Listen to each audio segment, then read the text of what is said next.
Hi, my name is Caitlin. I am an American and I have lived abroad in many different countries over the years, one of which was Australia. And I've talked a bit about Australia and getting the working holiday visa there and working as an au pair and also on a racetrack. And the third job that I had there was working as an English teacher. So I was in Vietnam before and I went back to teaching English in Australia. And people always say to me, gosh, don't they speak English in Australia? And yes, they do. So I taught entirely, either immigrants or expats, so people who were there for a short time. So I taught in the evenings, and I ended up having quite a lot of Brazilian students because those people were there on student visas working during the daytime and then coming and studying at night. So I worked in Sydney in downtown. I worked from 5 to 9:30 p.m. Yep, with a 30-minute break. So 4 hours of classes, which is a lot, but as students who are studying 20 hours a week.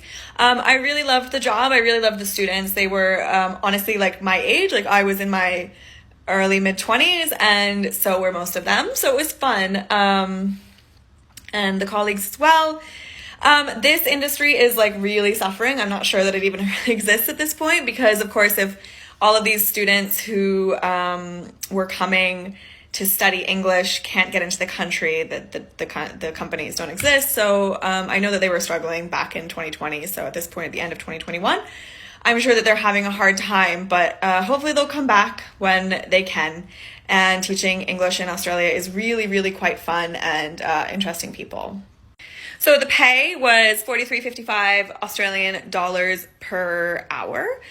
So good pay. Of course, like when you teach, you have lots of admin hours, and wasn't any admin hours paid out, but it was a good company that like didn't have all sorts of stupid paperwork. If you've taught English before, you probably know what I'm talking about.